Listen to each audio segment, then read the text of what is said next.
Bonjour Monsieur le Président, nous Bonjour. sommes dans une école primaire dans Oui, les Yvelines. ici à Poissy, qui a continué d'accueillir des enfants de soignants. Vous les avez rencontrés ce matin, échanges plutôt cordiaux. Et puis ces échanges aussi avec ces mères qui vous ont exprimé leurs inquiétudes.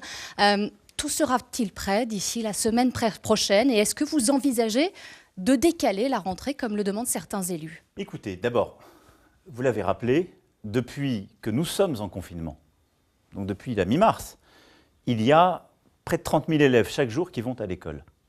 Les enfants de nos soignants, mais aussi de certains policiers, gendarmes, douaniers, de personnel qui, pour des nécessités justement de service et de la continuité de la vie de l'État, ont eu besoin que leurs enfants puissent aller à l'école. Environ 30 000. Les choses se sont organisées. On est là dans une classe où on était tout à l'heure ensemble, avec les règles, un apprentissage et un enseignement un peu différent. Ce que nous avons voulu, c'est que dans cette phase qui s'ouvre le 11 mai, le retour, comme je l'ai dit le 13 avril dernier, progressif et concerté puisse se faire. Alors pourquoi ? Parce que dans la vie d'un enfant, rester 2 mois à la maison, même s'il y a un formidable travail, et je vais y revenir, qui se fait à distance, c'est quand même très traumatisant. On a des enfants qui décrochent, moins que dans d'autres pays, mais pour des raisons éducatives, pour des raisons sociales, parce que les inégalités familiales, les inégalités de logement sont multipliées dans ces périodes. Qui se sont creusées d'ailleurs. Elles se sont creusées. On a besoin de faire progressivement revenir les enfants à l'école. Donc ce qu'on va d'abord faire, c'est progressivement rouvrir les écoles, grande section de maternelle et écoles primaires, et progressivement, le gouvernement, le Premier ministre, le ministre de l'Éducation nationale l'ont expliqué, les collèges, les lycées. Mais c'est d'abord l'étape de l'école. Alors tout n'a pas été, pendant ces 2 mois, j'insiste là-dessus, tout n'a pas été perdu, au contraire. Il y a un formidable travail qui a été fait par nos enseignants. Et je veux leur rendre hommage.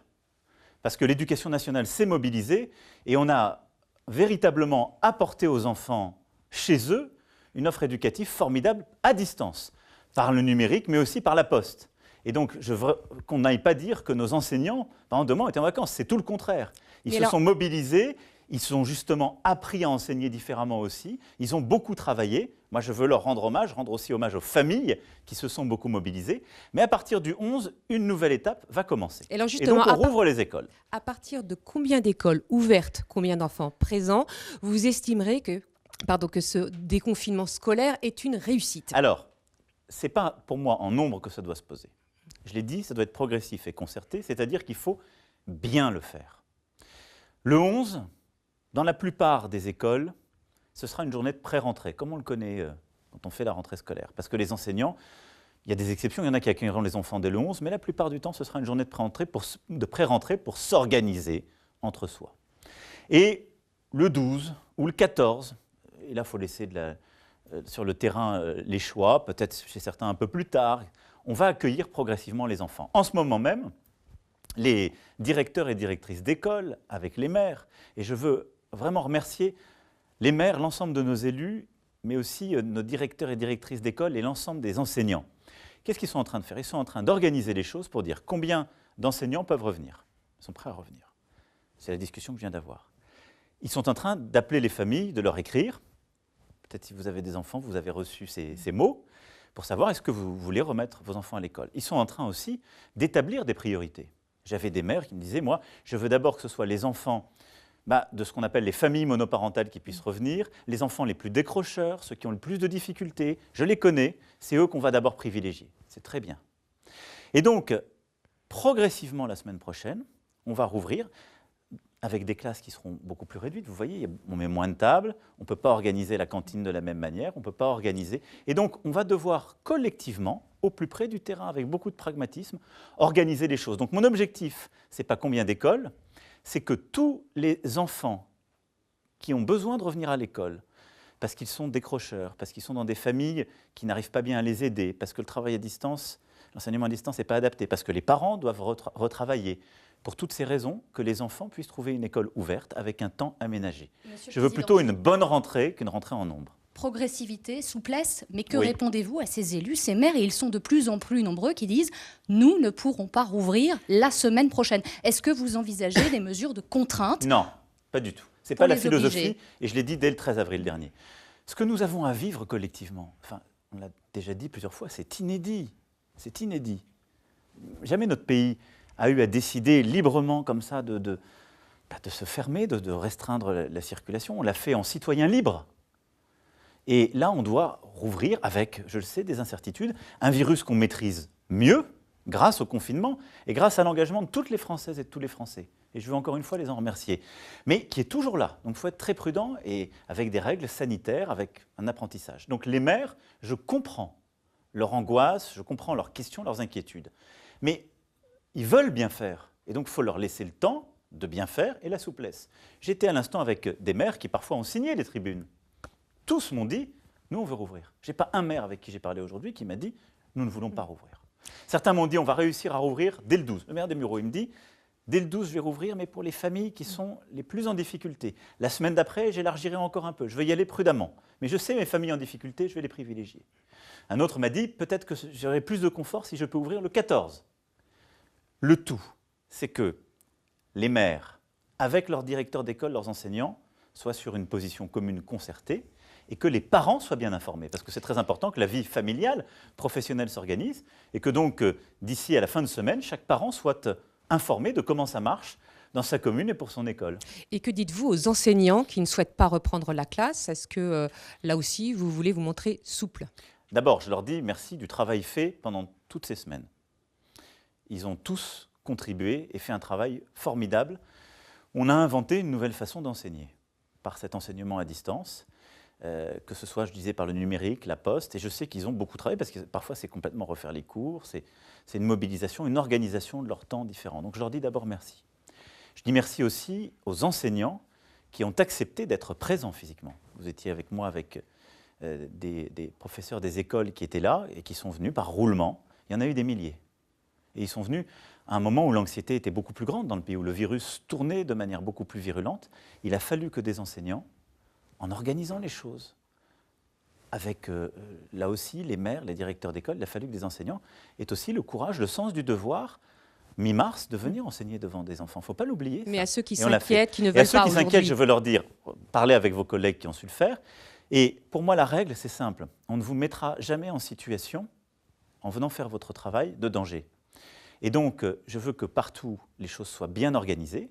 Et donc, pour moi, la clé, c'est qu'elles soient bien organisées avec vos directeurs d'école, avec vos élus. Et donc, on ne dira jamais à un enseignant pour qui les conditions ne sont pas remplies, vous devez aller travailler physiquement. Ce n'est pas possible.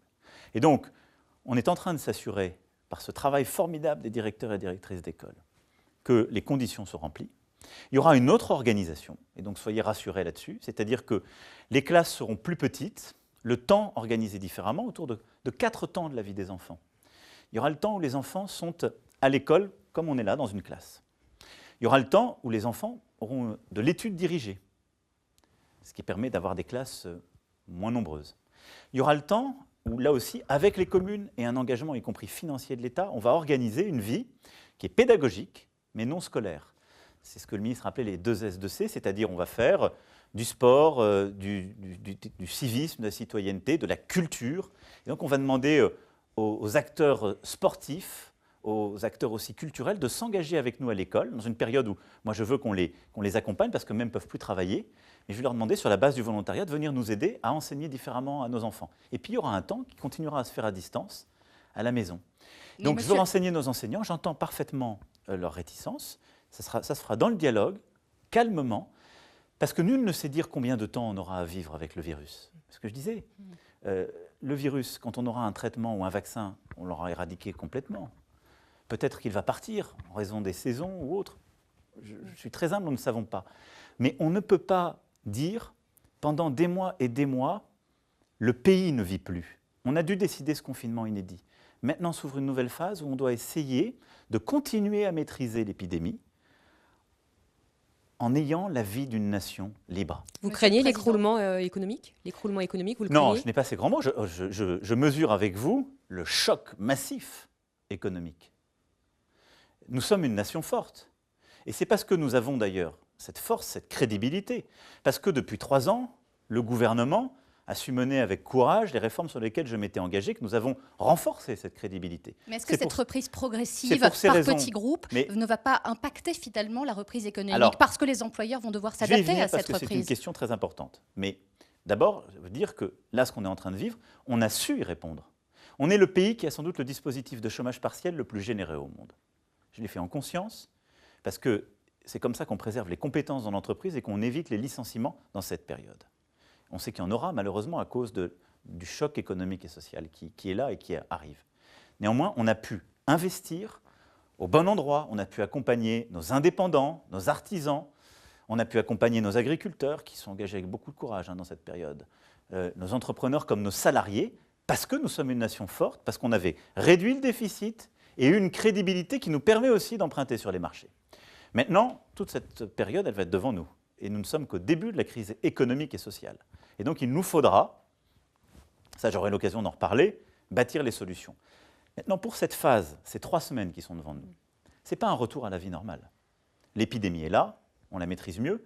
Nous prendrons les décisions jeudi, sur la base des dernières données épidémiologiques, des avis scientifiques et surtout de l'organisation. Je tiendrai un conseil de défense et c'est à l'issue que toutes les précisions vous seront données. Alors justement, jeudi prochain, on va connaître la carte des juste départements. Pour être clair et parler de cette question qui importe pour les familles, on va partir sur 3 semaines. Je le disais, la glace est fine, il faut être très prudent, on rouvre prudemment. Et vous avez raison, il n'y aura pas un retour à la vie économique normale. On va rouvrir les commerces, sauf les bars, cafés, restaurants et ce qui est lié au tourisme, parce qu'il y a du brassage dans ces lieux. On va rouvrir nos entreprises, parce qu'il y a eu une vraie discussion, dialogue social. Mais il y aura des contraintes qui continueront à exister. Parfois, dans des entreprises où ils n'ont pas su trouver les conditions sanitaires pour protéger les salariés. Parfois, ces conditions sanitaires réduiront l'activité. Et nos concitoyens auront des contraintes quand leurs enfants ne peuvent pas être gardés, quand l'école est fermée ou autre. Et donc là, il va falloir que les employeurs, et ça c'est prévu par le gouvernement et il est en train d'en détailler toutes les conditions, il faudra la compréhension des employeurs. C'est-à-dire que si l'école n'est pas ouverte, que je n'ai pas de réponse pour mon enfant, je dois fournir évidemment une attestation et une preuve, mais l'employeur doit la comprendre. Et si je dois partir plus tôt pour aller chercher mon enfant, là aussi l'employeur doit le comprendre. Vous savez, cette période qui s'ouvre le 11 mai, c'est notre responsabilité collective, celle du président de la République que je suis, du gouvernement, celle de l'ensemble des élus de la République, celle des dirigeants d'entreprise, mais de chaque citoyen. Un déconfinement plus complexe que le confinement lui-même ? Évidemment, parce que c'est d'abord, il faut beaucoup de prudence, parce qu'on n'a pas envie de revenir en arrière. Donc on va surveiller chaque jour l'évolution de l'épidémie. On va regarder si elle réaccélère. Et on sait bien qu'il y a un seuil au-delà duquel on considère qu'elle n'est plus maîtrisée à nouveau. Pendant le confinement, qu'est-ce qu'on a réussi à faire ? On a réussi à faire que si moi, au début du confinement, j'étais infecté, je contaminais 3 personnes. Aujourd'hui, je n'en contamine même pas une. Si j'en contamine plus d'une, l'épidémie n'est considérée comme plus maîtrisée. Voilà, donc on va essayer de tenir avec les gestes barrières, avec une éducation collective, un sens des responsabilités, mais évidemment sur les transports en commun, sur l'école, on voit la cloche qui sonne. On entend la cloche sonner, oui. Sur la vie économique, eh bien, ça aura un impact, ce n'est pas le retour à la normale.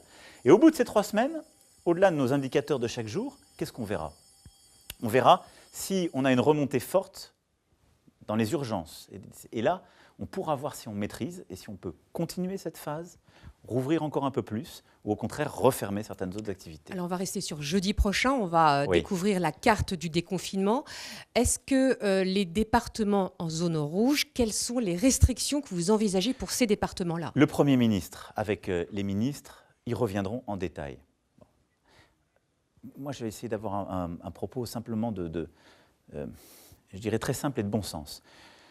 Ce critère rouge et vert, il est important, vous l'avez compris, parce que c'est aussi ce qui permet de suivre la capacité de réponse hospitalière, c'est ce qui permet de suivre les endroits où le virus tourne un peu davantage, et donc sur certains déplacements, sur l'ouverture de certains packs, sur la vitesse d'ouverture justement de certains services, on variera un peu les choses. Mais moi, je veux que ce soit très clair pour chacune et chacun d'entre nous. On sait à peu près comment il fonctionne et pour qui il est très dangereux, ce virus. Pour quelqu'un qui est fragile, qui est plutôt âgé, même en zone verte, il est très dangereux. Et donc, je ne voudrais pas qu'il y ait une forme de relâchement et que quand on est classé vert, comme on dit, on se dise tout redevient à la normale, ce serait faux. Ce ne serait pas une bonne idée. Au contraire, c'est un virus qui reste très dangereux pour les personnes les plus fragiles et les plus âgées. Partout en France, il y aura les gestes barrières, cette prudence, et il y aura des petites différences. Il ne faut pas en tirer des conséquences au-delà du raisonnable. Je crois que c'est tout le pays qui est engagé ensemble dans cette phase, et c'est la même prudence, le même esprit de responsabilité qu'on doit toujours marier à la liberté. Peut-être une question sur laquelle on doit avancer. Sur la vie pratique. Les Français ont envie de revoir leur Oui. famille, ont envie de bouger à nouveau. Cette règle des 100 km, ce sera une recommandation ou une obligation? Là et aussi, si oui, sanction? Là aussi, le gouvernement y reviendra et il faut une forme d'intelligence collective quand on doit visiter un parent. D'ailleurs, il y a aujourd'hui la possibilité, quand on a un parent qui est en maison de retraite ou en EHPAD, de pouvoir aller le voir, même quand il y a des centaines de kilomètres depuis qu'on a ouvert les choses. Là aussi, il faut beaucoup de pragmatisme. Parfois, on s'échauffe l'esprit dans cette période, c'est normal. Tout le monde est fatigué de cette tension. Mais il faut beaucoup de pragmatisme. Qu'est-ce qu'on veut éviter? C'est toujours ça qu'il faut rappeler.